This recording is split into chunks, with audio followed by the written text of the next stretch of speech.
On paper, Oregon in the 1970s was thriving. Mill wages funded entire towns, forests supplied the world, and communities seemed unshakable. But beneath the steady rhythm of rural life, new rules and mounting pressures threatened to upend everything people thought they knew. What is rarely told is just how close Oregon came to losing the way of life so many took for granted, and who tried to fight back as change closed in. In towns across Oregon, the workday started before sunrise. The first whistle at the mill cut through the morning quiet, calling men and women to their shifts.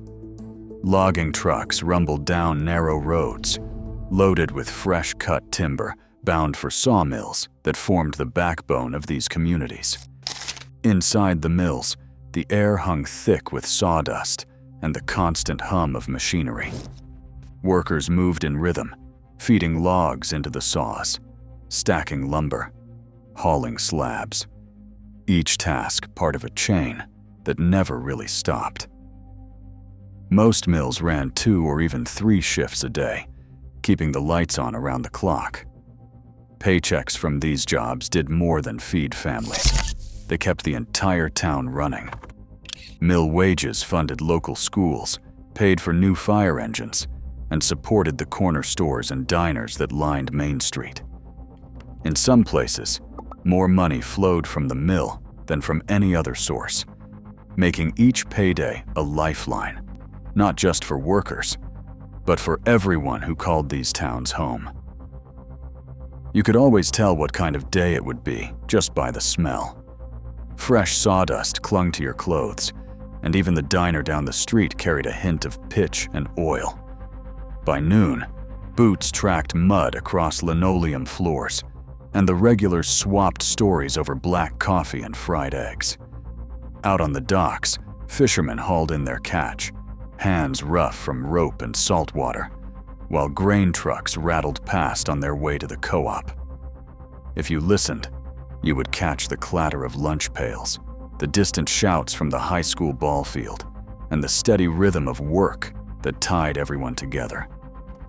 Some afternoons, a mill whistle would blow again, maybe for a shift change, maybe for a safety drill, and folks would check their watches, knowing exactly how much daylight was left.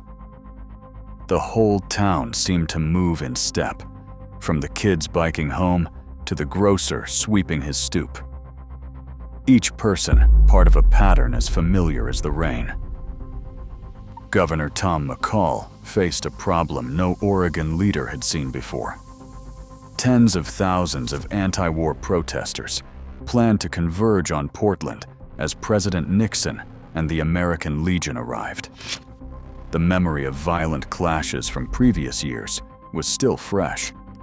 In response, McCall gave the green light for a free, state-sponsored rock festival at Milo McIver State Park, more than 25 miles outside the city. Letters and memos from his office show the urgency behind the move. Police briefings warned of possible riots if crowds stayed downtown. McCall called it a political risk, even admitting it might end his career. But he believed Oregon could avoid bloodshed by giving young people a place to gather away from the city's flashpoints. No other state had ever tried anything like it.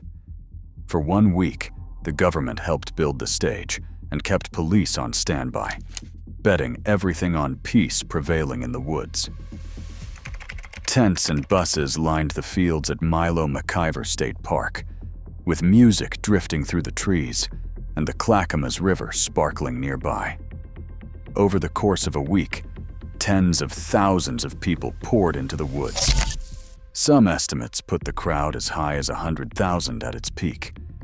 The scene was a patchwork of campfires, makeshift kitchens, and volunteer-run medical tents. People shared food, passed around guitars, and traded stories with strangers.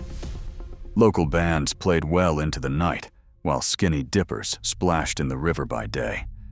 Volunteers organized everything from lost and found to free meals, and a loose network of helpers kept the peace without police ever stepping in. One Estacada resident who had never seen anything like it remembered that it felt like the whole world showed up, and somehow everyone took care of each other. For 1 week, the woods became a city built on music, trust, and cooperation. Downtown streets filled with chants and hand-painted signs as students from the University of Oregon and Portland State joined forces with neighbors to demand change.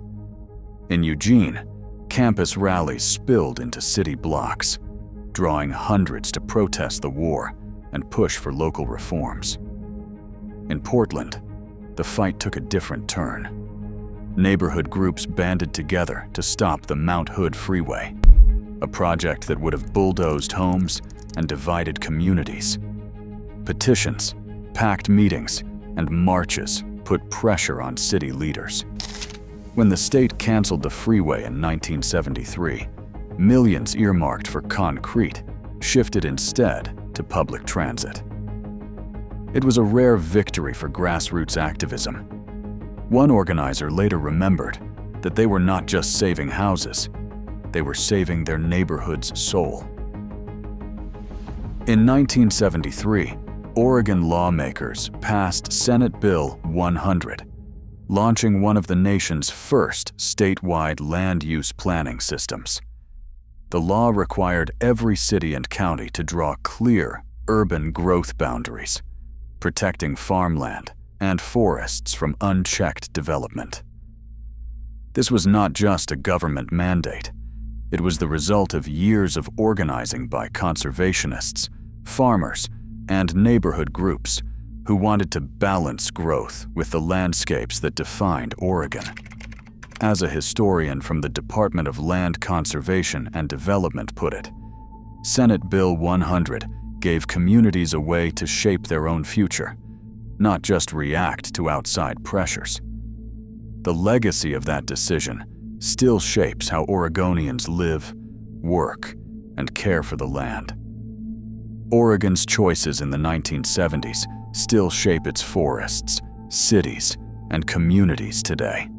The balance between growth and preservation remains unsettled, and the debate is more urgent than ever. Thanks for watching.